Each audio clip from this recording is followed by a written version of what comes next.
আচ্ছা, আমি lieutenant general Mainur, আমি general officer commanding, army training and doctrine command. দেশের জনগণের মতো সেনাবাহিনীও চায় আমাদের বর্তমান যে সরকার যেভাবে রূপরেখা প্রণয়ন করেছেন সেই রূপরেখা অনুযায়ী একটা অবাধ, সুষ্ঠু এবং গ্রহণযোগ্য নির্বাচন অনুষ্ঠিত হোক।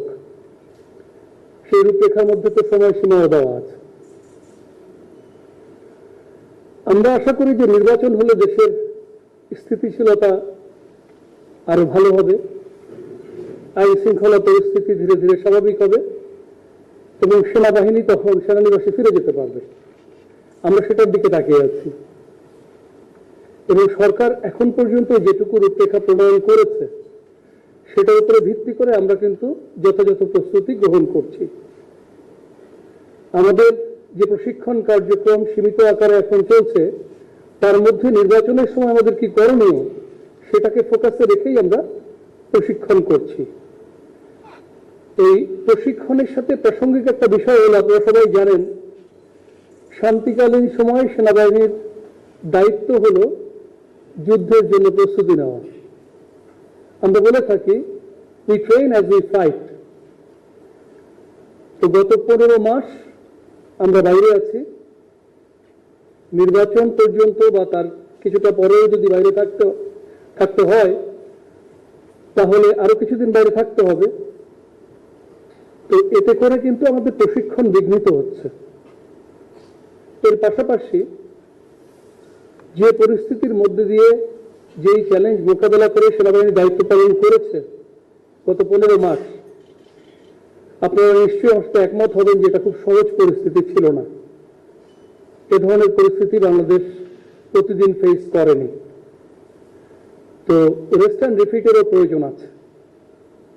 তো এই জন্য আমরাও চাই একটা সুষ্ঠু নির্বাচন অনুষ্ঠিত হোক এবং আমরা সেনানিবাসে ফেরত আসতে পারি।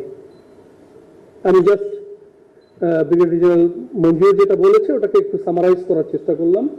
মঞ্জুর, আর একটা প্রশ্ন ছিল সোশ্যাল মিডিয়া ব্যাপারে, প্রশ্নটাকে আবার একটু করবেন?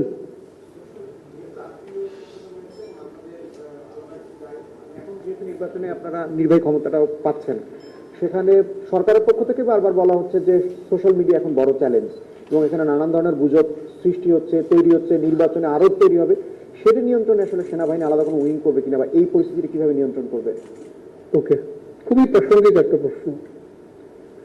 দেখেন, যেভাবে আমি একটু আগে বলেছি, আপনারা সবাই জানেন যে গত 15 মাস সেনাবাহিনী বেসামরিক প্রশাসনের সহায়তায় নিয়োজিত আছে এবং অত্যন্ত চ্যালেঞ্জিং এবং প্রতিকূল পরিস্থিতির মধ্যে দিয়ে দায়িত্ব পালন করছে এবং আমি বলবো অত্যন্ত পেশাগতভাবে দায়িত্ব পালন করেছে। আপনি যেভাবে বললেন, আমরাও লক্ষ্য করেছি যে কিছু স্বার্থান্বেষী মহল সেনাবাহিনী, বিশেষ করে সেনাবাহিনীর নেতৃত্বকে প্রশ্নবিদ্ধ করার জন্য মিথ্যা, বানোয়াট এবং উদ্দেশ্য প্রণোদিতভাবে অপপ্রচার চালাচ্ছে। এটা দুঃখজনক। আমি আপনাদেরকে নিশ্চিত করতে চাই যে সেনাবাহিনীর প্রতিটি সদস্য,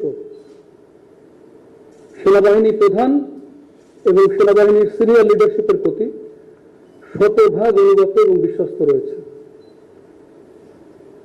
আগে যে কোনো সময়ের তুলনায় সেনাবাহিনী এখন আরো বেশি ঐক্যবদ্ধ এবং আমাদের ভ্রাতৃত্ববোধ এখন আরো বেশি।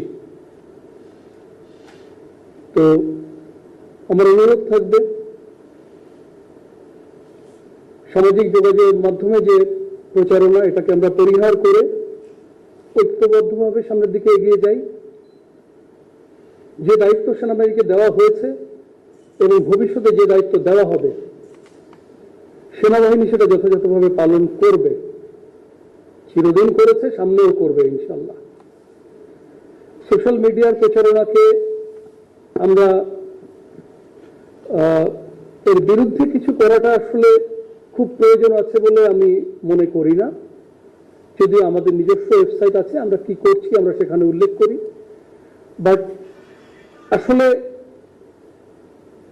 মিথ্যাকে বিতাড়িত করার জন্য সত্যই যথেষ্ট, এবং আমরা সত্য দিয়েই সেটাকে প্রমাণ করতে চাই, আমরা কাজের মাধ্যমে প্রমাণ করতে চাই।